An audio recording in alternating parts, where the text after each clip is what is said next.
कुलीन प्रोफेसर एक युवा अश्वेत व्यक्ति को भौतिकी की समस्या हल करने के लिए मजबूर करता है। इस बात से अनजान कि वह भौतिकी का जीनियस है, तुम्हें क्या लगता है कि तुम मेरी कक्षा में क्या कर रहे हो? डॉ रिचर्ड कोलमैन की आवाज ने सभागार को उस तरह की तरह चीर दिया जिससे उपस्थित सभी 200 छात्र चुप हो गए। उनकी नजरें प्रिंसटन यूनिवर्सिटी के प्रतिष्ठित उन्नत भौतिकी पाठ्यक्रम की पहली पंक्ति में बैठे एकमात्र अश्वेत छात्र मार्कस जॉनसन पर टिकी थीं। 19 वर्षीय मार्कस स्थिर खड़ा था। उसकी शांत निगाहें उसके सामने बैठे प्रसिद्ध सैद्धांतिक भौतिक विज्ञानी की बढ़ती शत्रुता के विपरीत थीं। तनाव स्पष्ट था क्योंकि चुप्पी कुछ सेकंड में फैल गई, जो अनंत काल की तरह लग रही थी। मैंने पूछा कि तुम मेरी कक्षा में क्या कर रहे हो? कोलमैन ने अपने महंगे चश्मे को ठीक करते हुए दोहराया। यह असाधारण आईक्यू वाले छात्रों के लिए एक कोर्स है, न कि उन लोगों के लिए जो कोटा के माध्यम से प्रवेश पा गए हैं। सभागार में घबराहट भरी बड़बड़ाहटें गूंज रही थीं। मार्कस बिना किसी पूर्व सूचना के, बिना आधिकारिक रूप से नामांकित हुए, पहली पंक्ति में ऐसे बैठे थे जैसे कि वे वहां के ही हैं। कोलमैन के लिए अंतर्राष्ट्रीय पुरस्कारों के विजेता और क्वांटम भौतिकी पर क्रांतिकारी सिद्धांतों के लेखक, उनकी उपस्थिति एक व्यक्तिगत अपमान थी। मैं यहां भौतिकी सीखने आया हूं सर, मार्कस ने आश्चर्यजनक रूप से दृढ़ स्वर में उत्तर दिया।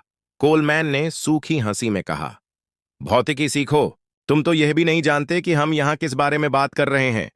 उसने जटिल समीकरणों से भरे ब्लैकबोर्ड की ओर इशारा किया। यह हाई स्कूल भौतिकी नहीं है नौजवान। उस कमरे में मौजूद किसी को भी यह नहीं पता था कि मार्कस जॉनसन न्यूयॉर्क के सबसे खतरनाक इलाकों में से एक में पले बढ़े थे, जहां स्कूलों में बमुश्किल योग्य शिक्षक होते थे। 12 साल की उम्र में उन्हें कूड़ेदान में भौतिकी की एक फेंकी हुई किताब मिली और तब से विज्ञान उनके चारों ओर फैली हिंसा से उनकी शरण स्थली बन गया। उन्हें यह भी नहीं पता था कि उन्होंने डॉ कोलमैन द्वारा प्रकाशित हर लेख पढ़ा था। शायद हम इसे व्यावहारिक तरीके से हल कर सकते हैं, कोलमैन ने एक मुस्कान के साथ कहा जो उसकी आंखों तक नहीं पहुंची। चूंकि तुम सीखने के लिए इतने उत्सुक हो, तो तुम यहां आकर इस समस्या को हल क्यों नहीं करते? उसने ब्लैकबोर्ड के कोने में एक विशेष रूप से जटिल समीकरण की ओर इशारा किया। एक क्वांटम इलेक्ट्रॉनिक्स समस्या जिसे हल करने में आमतौर पर घंटों लग जाते हैं। छात्रों ने घबराई हुई नजरों का आदान प्रदान किया। यह एक असंभव परीक्षा थी जिसे जानबूझकर घुसपैठिए को अपमानित करने और प्रोफेसर के अधिकार की पुष्टि करने के लिए चुना गया था। मार्कस ने खड़े होने से पहले सिर्फ 1 सेकंड के लिए हिचकिचाहट दिखाई। जैसे ही वह ब्लैकबोर्ड की ओर बढ़ा, उसके दिमाग में फ्लैशबैक की बाढ़ आ गई। बिजली न होने पर मोमबत्ती की रोशनी में पढ़ाई करने वाली रातें, बेकार पड़ी लाइब्रेरी से बचाई गई किताबें, सहपाठियों का मजाक जो विज्ञान के प्रति उसके जुनून को नहीं समझते थे। आपके पास 1 घंटा है, कोलमैन ने पूर्वानुमानित संतुष्टि के साथ अपनी घड़ी पर नजर डालते हुए घोषणा की। या यूं कहें कि आपके पास कम से कम कोशिश करने के लिए कक्षा के अंत तक का समय है। मार्कस ने चाक उठाया। उसकी उंगलियां दबाव के बावजूद स्थिर थीं, क्योंकि वह समस्या की जांच कर रहा था। एक अजीब सी शांति ने उसे घेर लिया था। उसके लिए समीकरण हमेशा एक गुप्त भाषा की तरह थे, एक कोड जो ब्रह्मांड के सबसे गहरे रहस्यों को उजागर करता था। उसके पीछे कोलमैन दूर चला गया, इस निश्चय के साथ अपनी डेस्क पर वापस लौटा कि उसने घुसपैठिए को उसकी जगह पर बिठा दिया है। उसने जो नहीं देखा वह था मार्कस की आंखों में चमक, उसके होठों पर बनने वाली हल्की मुस्कान। क्या आपको कोई आपत्ति है यदि मैं इस समस्या को हल करने के लिए कोलमैन वेनस्टीन पद्धति का उपयोग करूं? मार्कस ने शांतिपूर्वक पूछा, तथा उस उन्नत विधि का उल्लेख किया जिसे प्रोफेसर ने स्वयं कई वर्ष पहले विकसित किया था। कोलमैन की भौहें आश्चर्य से उठ गईं। इस युवक को वीनस्टीन के साथ मेरे सहयोगात्मक कार्य के बारे में कैसे पता चला, जो केवल उच्च विशिष्ट वैज्ञानिक पत्रिकाओं में ही प्रकाशित होता है? जैसे ही मार्कस की चाक आश्चर्यजनक सटीकता के साथ ब्लैकबोर्ड पर फिसली, सभागार में एक अलग तरह का सन्नाटा छा गया। यह अब तनावपूर्ण नहीं था, बल्कि बढ़ते हुए आश्चर्य का माहौल था। युवा व्यक्ति के हाथ एक कंडक्टर के आत्मविश्वास के साथ आगे बढ़ रहे थे, जटिल विचारों को सुंदर गणितीय प्रतीकों में बदल रहे थे। दर्शकों में मिन नामक एक एशियाई छात्र, जो कोलमैन के तहत एक शोध साथी के रूप में पीछे से देख रहा था, ने मार्कस द्वारा इस्तेमाल किए जा रहे अभिनव दृष्टिकोण को पहचाना। यह केवल सिद्धांत का पुनरुत्पादन नहीं था, बल्कि उसकी अपनी व्याख्या थी, जो लगभग बेहतर थी। कोलमैन स्थिर रहा, उसका चेहरा अविश्वास और बढ़ती बेचैनी के बीच झूल रहा था। उस युवक के व्यवहार में कुछ ऐसा था जिस सहजता से उसने अवधारणाओं को जोड़ तोड़ किया, जिससे डॉक्टरेट के छात्रों को पसीना आ गया, जो उसके अनुमान से कहीं ज्यादा जटिल इतिहास का संकेत था। उस कमरे में कोई भी यह कल्पना नहीं कर सकता था कि यह अचानक टकराव सिर्फ भौतिकी की समस्या के बारे में नहीं था। यह एक ऐसे मोड़ की प्रस्तावना थी जो न केवल उस विश्वविद्यालय की, बल्कि पूरे अकादमिक अभिजात्यवाद की नींव को हिला देगा। मार्कस ब्लैकबोर्ड पर समस्या हल करना जारी रखता था, जबकि सभागार में फुसफुसाहटें तेज होती जा रही थीं।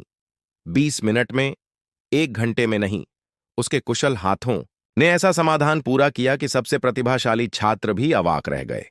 उसके बाद जो सन्नाटा था, वह अलग था। अब उपहास का नहीं, बल्कि अनिच्छुक प्रशंसा का। असंभव। कोलमैन ने आगे झुककर समाधान की जांच करते हुए कहा, आपको यह विशिष्ट समस्या याद रखनी चाहिए। मार्कस ने अपना सिर हिलाया। नहीं सर, मैंने अभी अभी वही परिवर्तन लागू किया है जो आपने 2020 में जर्नल ऑफ क्वांटम फिजिक्स में प्रकाशित किया था, लेकिन एक ऐसे बदलाव के साथ जो 3 मध्यवर्ती चरणों को समाप्त कर देता है। कोलमैन का चेहरा पीला पड़ गया। उस लेख को 100 से भी कम बार उद्धृत किया गया था और इसे उनके सबसे गूढ़ योगदानों में से एक माना जाता था। यह युवा व्यक्ति इतनी गहराई से इसे कैसे जान सकता है? क्लास खत्म हो गई है, उसने अचानक घोषणा की। तुम? उसने मार्कस की ओर इशारा करते हुए कहा। अब मेरे दफ्तर में हो। जैसे ही छात्र बाहर निकले, उन्होंने जो कुछ देखा उसके बारे में उत्साह से बड़बड़ाते हुए मिन शोध सहायक ने जानबूझकर मार्कस के पास कई कागज गिराए। इनमें मेरी मदद करो, उसने चुपचाप कहा और दूसरों की नजरों से बचते हुए नीचे झुक गई। उसने फुसफुसाते हुए कहा, वह तुम्हें नष्ट करने की कोशिश करने वाला है। मैंने इसे पहले भी देखा है। शाम 7 बजे लाइब्रेरी में मुझसे मिलो। क्वांटम फिजिक्स सेक्शन, एक फ्लैश ड्राइव लेकर आओ। कोलमैन के भव्य कार्यालय में, जहां नोबेल पुरस्कार विजेताओं और राष्ट्रपतियों के साथ उनकी तस्वीरें लगी हुई थीं, टकराव जारी रहा। मैं जानना चाहता हूं कि वास्तव में आपके लिए यह समीकरण किसने हल किया? उन्होंने टेबल पर एक फोल्डर फेंकते हुए पूछा। आपकी फाइल में लिखा है कि आप न्यूयॉर्क के एक पब्लिक स्कूल से हैं। कोई गणित प्रतियोगिता नहीं, कोई विज्ञान पुरस्कार नहीं। समझाइए कि यह कैसे संभव है। मार्कस ने गहरी सांस ली। मैंने 12 साल की उम्र से ही खुद को सिखाया है सर। झूठ! कोलमैन ने मेज पर अपनी मुट्ठी पटक दी। कोई मुझे हतोत्साहित करने के लिए तुम्हारा इस्तेमाल कर रहा है। क्या यह MIT से ताकाहाशी या गोल्डस्टीन था? कोई भी मेरा इस्तेमाल नहीं कर रहा है, मार्कस ने शांति से जवाब दिया। मैं इसे किसी भी अन्य समस्या से साबित कर सकता हूं जिसे आप चुन सकते हैं। कोलमैन की आंखें सिकुड़ गईं। क्या आपने सुपरस्ट्रिंग सिद्धांत के बारे में सुना है? मैं शुक्रवार तक क्वांटम यांत्रिकी के साथ सामान्य सापेक्षता को एकीकृत करने के लिए इसके निहितार्थों पर एक पूरा निबंध चाहता हूं। समीकरणों के साथ 10 पृष्ठ, कोलमैन ने व्यंग्यात्मक लहजे में कहा। औपचारिक प्रशिक्षण के बिना यह असंभव है। मैं इसे गुरुवार तक प्राप्त कर लूंगा। मार्कस ने प्रोफेसर की निगाहें थामे हुए उत्तर दिया।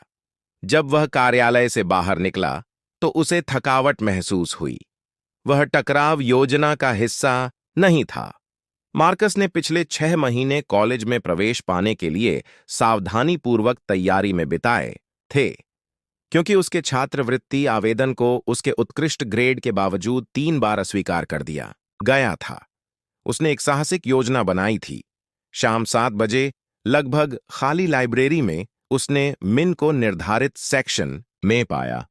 तुम मेरी मदद क्यों कर रहे हो? उसने संदेह से पूछा। मिन ने जवाब देने से पहले इधर उधर देखा। क्योंकि मैं जानती हूं कि आपके ज्ञान से नहीं, बल्कि आपके दिखावे से क्या आंका जाता है। उसने उसे एक फ्लैश ड्राइव दिखाई। कोलमैन सिर्फ पक्षपाती नहीं है, वह बेईमान है। 2 साल पहले उसने एक अंतर्राष्ट्रीय डॉक्टरेट छात्र से एक सिद्धांत चुराया और उसे अपना बताकर प्रकाशित किया। जब उस छात्र ने शिकायत की तो उसे निष्कासित कर दिया गया। मार्कस ने उस जानकारी को अपने पेट में गांठ के साथ ग्रहण किया। आपको यह कैसे मिला? मैं उनकी सहायक हूं। मुझे हर चीज तक पहुंच है, उसने झिझकते हुए कहा। अगले लेख तक जो वह प्रकाशित करने जा रहे हैं, यह क्रांतिकारी है, लेकिन उन्होंने इसे विकसित नहीं किया। प्रोफेसर थॉम्पसन ने दिल का दौरा पड़ने से मरने से पहले इसे विकसित किया था। उस रात अपनी मां के साथ साझा किए गए छोटे से अपार्टमेंट में एक नर्स जो डबल शिफ्ट में काम करती थी, मार्कस ने अपनी छिपी हुई अलमारी खोली।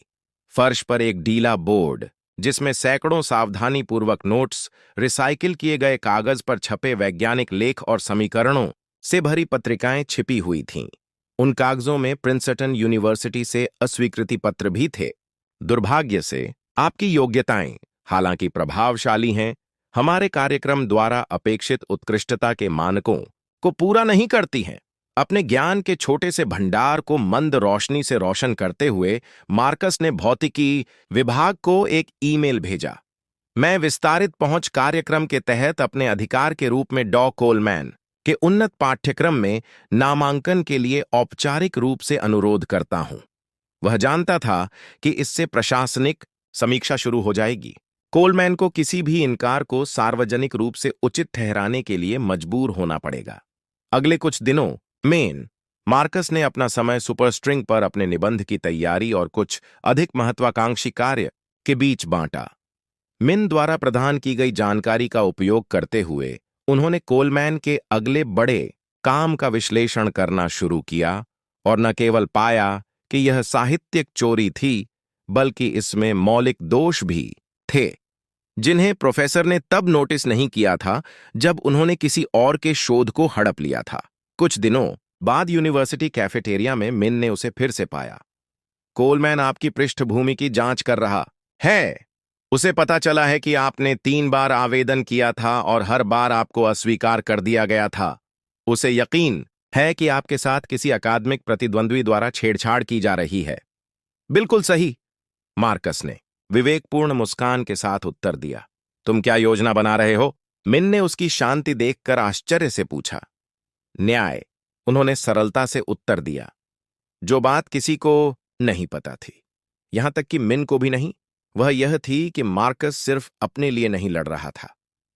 न्यूयॉर्क में अपने पड़ोस में वह अपने जैसे किशोरों को गुप्त रूप से भौतिकी और गणित पढ़ाता था।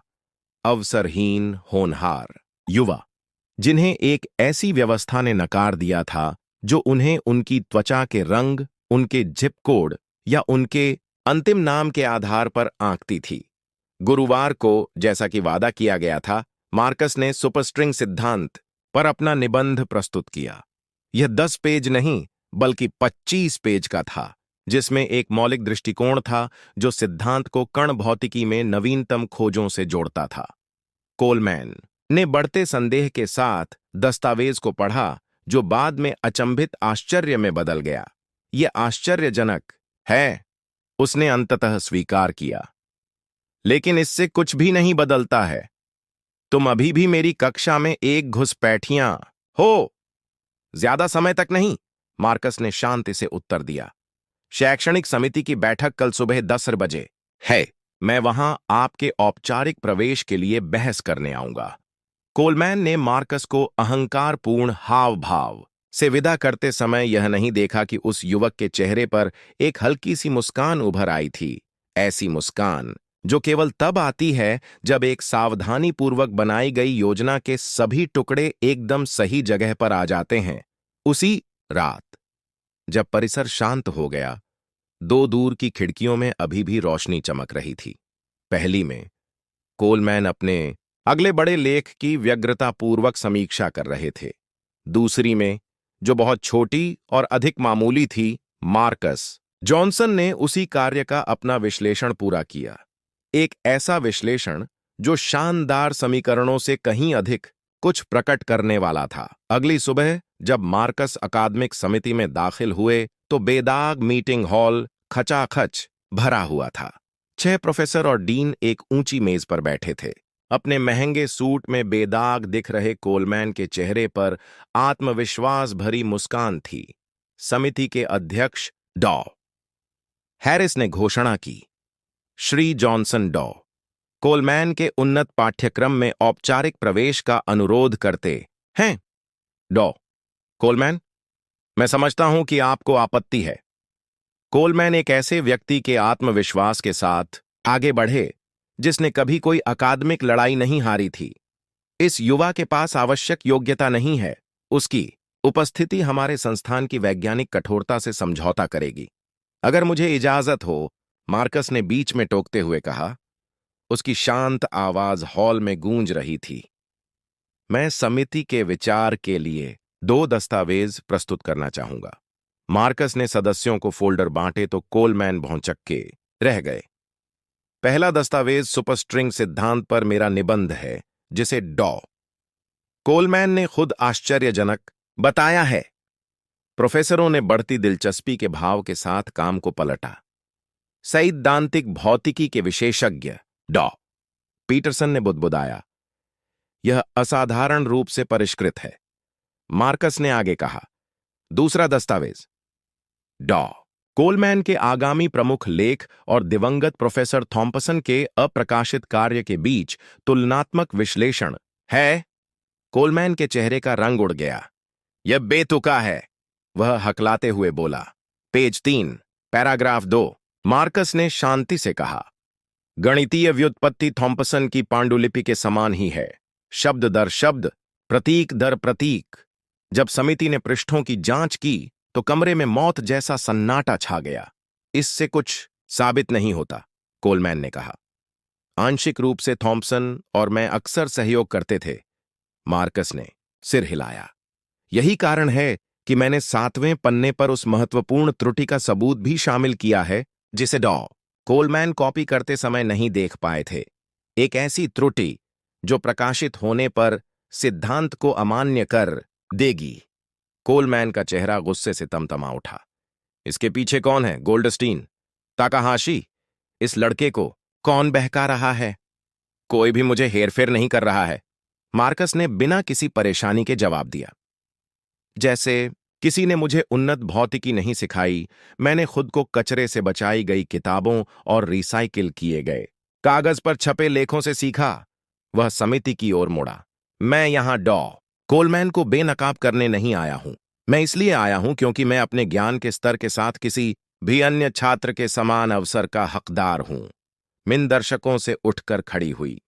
मैं यह सब पुष्टि कर सकती डॉ कोलमैन के सहायक के रूप में मेरे पास थॉम्पसन के मूल दस्तावेजों तक पहुंच है और यह पहला मामला नहीं है। डॉ पीटरसन ने अपना चश्मा उतारा। कोलमैन, क्या यह सच है? कोलमैन की चुप्पी ही पर्याप्त उत्तर थी। प्रतिष्ठा और भय पर निर्मित उनका शैक्षणिक साम्राज्य उनकी आंखों के सामने ढह रहा था। मेरे पास 3 अन्य छात्रों की गवाही भी है, मार्कस ने एक फ्लैश ड्राइव मेज पर रखते हुए कहा। सभी अंतर्राष्ट्रीय, सभी हाशिए पर हैं। डॉ हैरिस ने सीधे कोलमैन की ओर देखा। एक औपचारिक जांच तुरंत शुरू की जाएगी। जहां तक आपके अनुरोध का सवाल है, एमी जॉनसन, आपको आधिकारिक तौर पर कार्यक्रम में पूर्ण छात्रवृत्ति के साथ स्वीकार कर लिया गया है। कोलमैन भड़क गया। तुम ऐसा नहीं कर सकते। मैं रिचर्ड कोलमैन हूं। मेरा नाम फंडामेंटल थ्योरी में है। खड़े होकर मार्कस ने बिना किसी अहंकार के कहा, और मैंने पिछले सप्ताह बोर्ड पर उस सिद्धांत को सही कर दिया था। कोलमैन मार्कस की ओर झपटा, लेकिन 2 सुरक्षा गार्डों ने उसे तुरंत रोक लिया। डॉ हैरिस ने कहा, रिचर्ड कोलमैन, जब तक जांच पूरी नहीं हो जाती तब तक आपको अपने कर्तव्यों से निलंबित कर दिया जाता है। हॉल में तालियों की गड़गड़ाहट के बीच उनकी आवाज दृढ़ थी। मार्कस शांत रहे। उनके चेहरे पर कोई संतुष्टि नहीं दिख रही थी, केवल एक ऐसे व्यक्ति की शांति थी जो आखिरकार अपनी असली क्षमता दिखाने में सक्षम था। कमरे के पीछे से तालियां बढ़ती गईं और कक्ष भर गया। भीड़ में मौजूद चेहरों में से मार्कस ने कई अल्पसंख्यक छात्रों को पहचाना जिन्हें सालों से चुप करा दिया गया था। उस ऐतिहासिक क्षण में जब कोलमैन को बाहर निकाला गया, साहित्यिक चोरी से कहीं ज्यादा बड़ी चीज उजागर हो रही थी।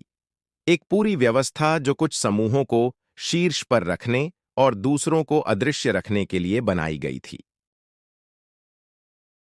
न्यूयॉर्क के इस युवा ने न केवल अपनी जगह अर्जित की थी, उसने एक खामोश क्रांति शुरू की थी जो पीढ़ियों तक प्रतिष्ठित संस्थान के हॉल में गूंजती रहेगी। जैसे जैसे तालियां बढ़ती गईं, एक सवाल हवा में लटकता गया। दुनिया भर में कितने अन्य मार्कस जॉनसन हैं? उनके शानदार दिमाग योग्यता की कमी से नहीं, बल्कि एक ऐसी व्यवस्था से ढके हुए हैं जिसने उन्हें देखने से इनकार कर दिया। 3 महीने बाद प्रिंसटन यूनिवर्सिटी का मुख्य सभागार खचाखच भरा हुआ था। किसी नियमित कक्षा के लिए नहीं, बल्कि संकाय के सबसे नए सदस्य के पहले आधिकारिक व्याख्यान के लिए। सहायक प्रोफेसर मार्कस जॉनसन, उम्र 19। मंच पर आते ही हलचल शांत हो गई। अब वे आधिकारिक संकाय बैज पहने हुए थे। मार्कस ने शुरू किया। एप्लाइड क्वांटम फिजिक्स की पहली कक्षा में आपका स्वागत है। फंडामेंटल्स पर पुनर्विचार। उनकी आत्मविश्वास भरी आवाज उसी जगह गूंज रही थी जहां उन्हें महीनों पहले अपमानित किया गया था। आगे की पंक्तियों में विभिन्न पाठ्यक्रमों के छात्र बैठे थे, जिनमें कई युवा अश्वेत, लैटिनो और अन्य अल्पसंख्यक छात्र शामिल थे जिन्होंने शायद ही कभी उन्नत भौतिकी के क्षेत्र में कदम रखा हो। उनमें से एक मार्कस की मां थी, जो एक नर्स थी और जिसने इस पल को देखने के लिए अपनी शिफ्ट बदल ली थी। मार्कस संस्थागत परिवर्तन का एक अप्रत्याशित प्रतीक बन गए थे। कोलमैन की जांच से न केवल साहित्यिक चोरी के व्यवस्थित मामले सामने आए, बल्कि अल्पसंख्यक छात्रों के खिलाफ दशकों से चल रहे भेदभाव का भी पता चला। 6 अन्य प्रोफेसरों की भी जांच की गई और 2 ने अपने अकादमिक रहस्यों के सामने आने पर इस्तीफा दे दिया। डिजिटल व्हाइट बोर्ड पर सुंदर समीकरणों को खोलते हुए मार्कस ने बताया, भौतिकी किसी जाति, सामाजिक वर्ग या लिंग से संबंधित नहीं है। यह उन लोगों से संबंधित है जिनमें सवाल करने का साहस और सीखने की विनम्रता है। पिछली पंक्ति में मिन ने चुपचाप मुस्कुराते हुए कहा। अब मार्कस द्वारा बनाए गए आउटरीच कार्यक्रम की समन्वयक, उसने पब्लिक स्कूलों और हाशिए के समुदायों में असाधारण प्रतिभा की पहचान करने में मदद की। इस कार्यक्रम को, जो मार्कस को विश्वविद्यालय से मिले विच्छेद पैकेज से आंशिक रूप से वित्त पोषित था, पहले ही 3 होनहार युवा लोगों को ढूंढ चुका था। इस बीच 800 किलोमीटर दूर ग्रामीण पेंसिल्वेनिया के एक छोटे से सामुदायिक कॉलेज में रिचर्ड कोलमैन ने उदासीन नए छात्रों को बुनियादी भौतिकी सिखाई। उचित कारण से निकाल दिया गया, उसकी प्रतिष्ठा नष्ट हो गई। कोई भी प्रतिष्ठित संस्थान उसके बायोडाटा को स्वीकार नहीं करता था और उसके सबसे महत्वपूर्ण प्रकाशनों को साहित्यिक चोरी साबित होने के बाद वैज्ञानिक पत्रिकाओं से वापस ले लिया गया था। उसके अहंकार ने उसे सब कुछ खो दिया था। उद्घाटन व्याख्यान के बाद डॉ पीटरसन, वही व्यक्ति जिसने समिति में मार्कस के काम का मूल्यांकन किया था, उनके पास पहुंचे।